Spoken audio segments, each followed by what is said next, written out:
the dyno tests were done with these headers, we had a clearance of just a little bit right there.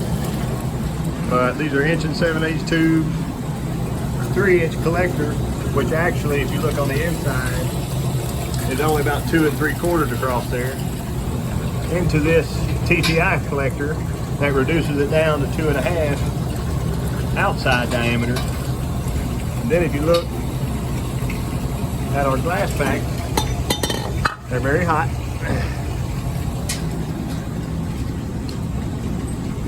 Two and a half inch diameter on the outside, so it's actually a little smaller on the inside, but they do have a spiral core, and I ran these on my race car before.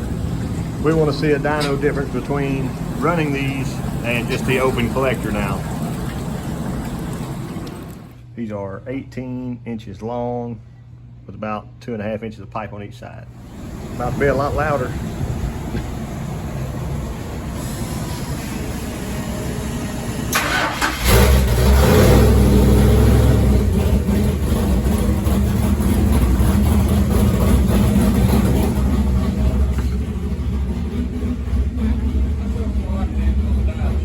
Right? Man, I've been saving your hearing all day. I don't know, you want to let it warm or do whatever you think? Yeah, I think they probably have to make a floor too. Yeah. It's hot, because it ain't hot.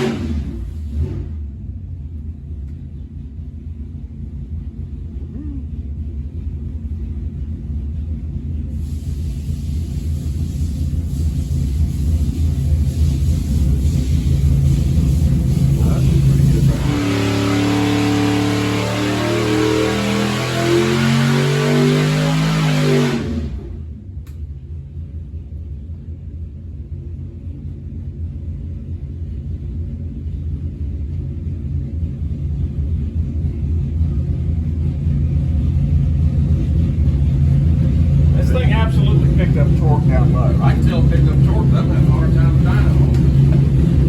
I'm like, just dyno. That exhaust change made loading torque.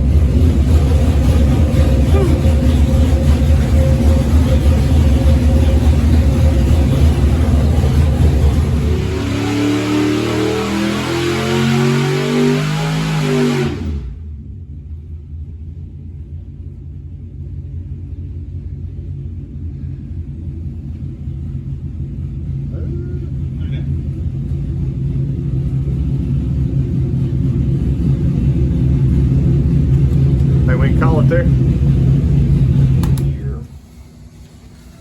It's the same setup, other than you took those mufflers off, right? Yep. Didn't do anything else. This was the same carb jetting. I did pull it 42. So here we are. We're up 20 to 02, 30 to 11, 37 to 11, 34 to 24, 37 to 18, 38 to 510. I mean, that thing picked up some nice torque down low. In comparison with the best pull we made previously, I had to go back and look. I'm gonna lay this over here. 4,200. So here's your comparison on torque.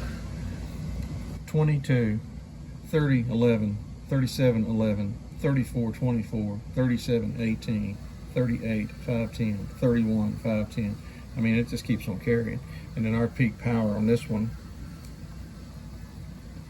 and this was a good run, 529. We peaked earlier at 532. Look how flat the power curve is there. Wow. We were still carrying more. We carried from 498 at 6,300. So we were up, what, 11 horsepower there at the top. All right, Mopar people, welcome back to the channel. I'm just Dyno Joe, I guess.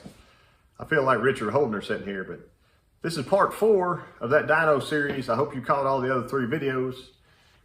It's been exciting, but I'm going to start off by saying thanks to Ed at Ed's Machine for all his great work. Rodney Bird for a lot of good speed parts I got from him. 440 Source, I'm still running their good rods and rocker arms. All that stuff held up great. So something I wanted to mention was my rookie mistake on the dyno. I was told ahead of time that I had to have those fender well headers. I brought the fender well headers, and I brought a nice open collector for them with some short bullet mufflers, and they wouldn't clear the dyno somehow, or their pipes wouldn't hook into them. So just as a last ditch effort, I had the under chassis headers with me because I tried to bring everything, and the only collector extension that I had was that glass pack y'all just saw. And the reason I brought it, because it had an O2 bung in it. And when I got there, the dyno guy, Aaron, had said he didn't even bring his laptop for an O2 bung or any O2 sensors because it was carbureted. And typically he reads the fuel metering, and we check spark plugs. So I said all that to say we do have a winner. So I cut myself short on some horsepower, and whenever I uncapped those headers and made that big gain, those big gains, those were the biggest numbers of the day. So highest numbers of the day were both with that holley intake because it was the end of the day. But I want to show you some of those power increases here. The best holley torque with no mufflers was 541 foot-pounds at 4,700 RPM. And before we uncorked those, I got my best horsepower number. So through the mufflers, best horsepower number was 534.3 at 6,000. So that was the number 7 run on that holley, and we had just changed jetting. So I can show you those sheets. They're also, I mean, they're in the other, in one of the videos also. But my winner for the t-shirt and the No Name Nationals tickets is channel named Slow G8. So I'm assuming that's a Pontiac. He guessed 527 horsepower and 538 torque. And I had guys from 390 horse up to 700 horse. So I appreciate everybody that believed in me there.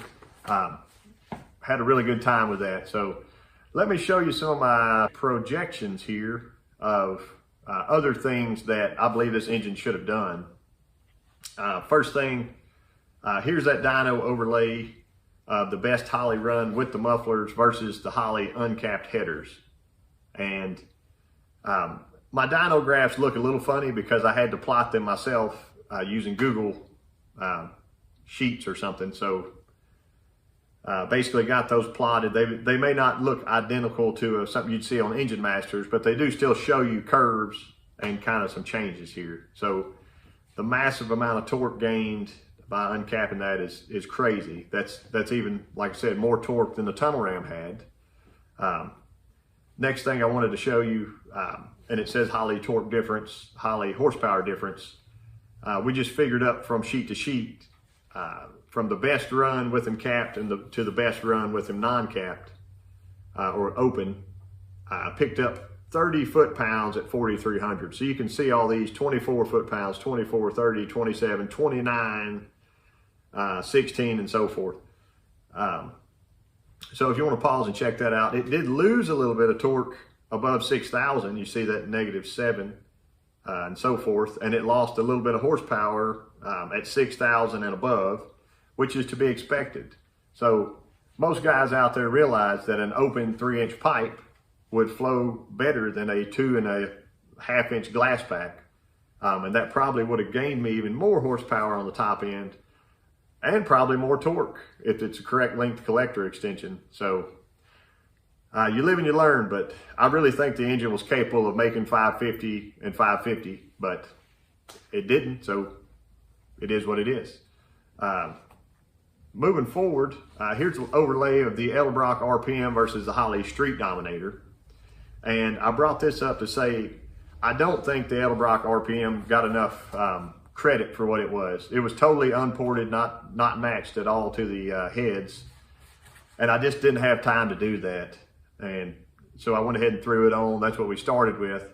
And we found out later with the Holley that it did need more jetting. And we gave it more jetting, and it picked up power. The first passes with the Holley intake, we put the tunnel ram on and ran it a few times, and then we relashed the valves. So they were all a little loose across the board, and that was to be expected. That was their first time being relashed after being ran like that. So it had 7 or 8 passes on them. They were all a little loose and it picked up power. Between the lash and the jetting, I'll put you up a chart here.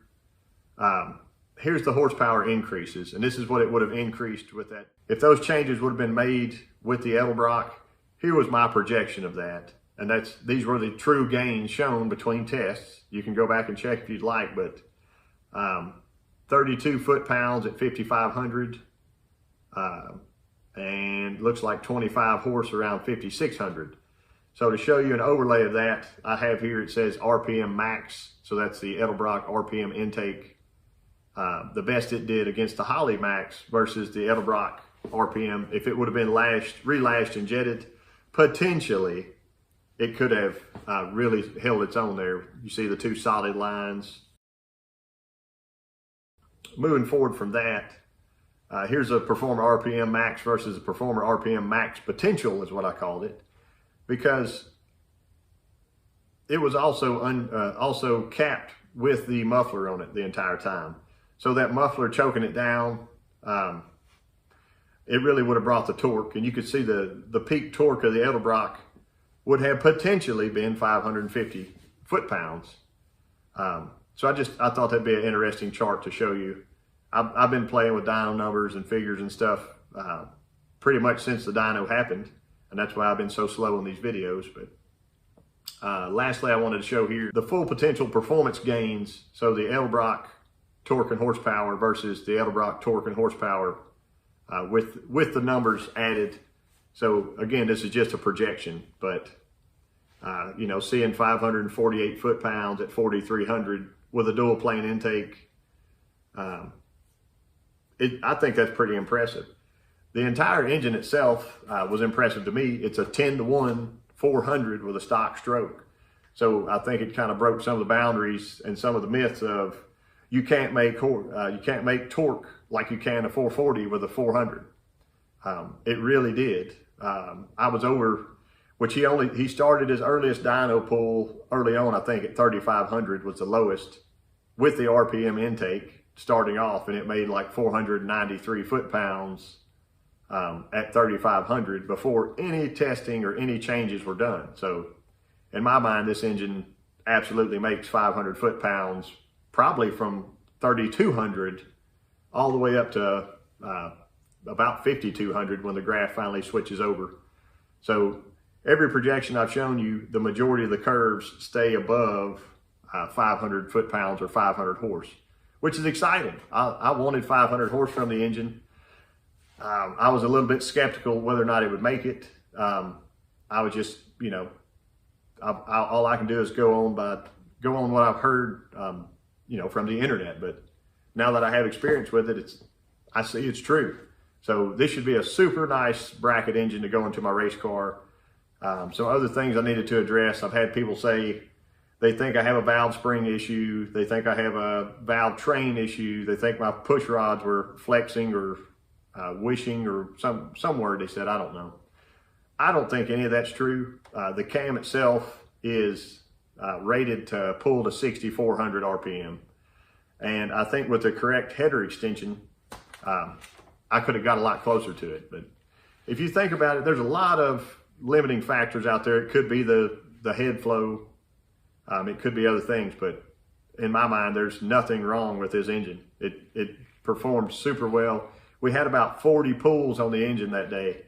And I just try to think to myself, that would be at least 5 or 6 trips to the racetrack to be able to get that much testing and data in. So I appreciate Aaron and the guys at Kuntz and Company in Arkadelphia, Arkansas. I've got a really good shop walk around tour of their shop coming up. I want to show you that stuff. Very nice equipment there. Super great guys. They've got guys working. I think they come in at 7 a.m. With a group of guys working, and they don't leave till 5:30 or so. So they're really hustling there. And hopefully someday I'll get to go back and I'll be prepared for whatever I bring. But beyond that, I appreciate the support for the build, and I appreciate y'all watching me build these old engines out here in my garage. I know my building practices are not always accepted by everyone, but I now have a little bit of proof, or 40 pulls worth of proof, that there is some success there. So I appreciate y'all watching this. And Slow G8, send me an email. It's just moparjoe@gmail.com. You can throw all that lowercase letters. I'll also remind you under your comment from the previous video to let you know, but get you a pair of weekend passes to the No Name Nationals. Hopefully you'll be there, and they'll be at will call for you. Also, free prize pack of Mopar Joe shirts or whatever you want. Just let me know. We'll get hooked up through email. And for everybody else, I appreciate y'all watching.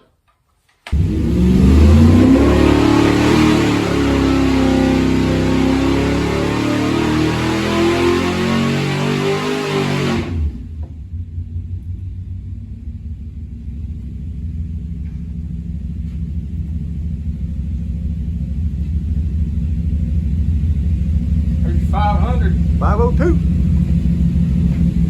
Get on in there and look at it. Nice work. Huh? Nice work. I appreciate it, man.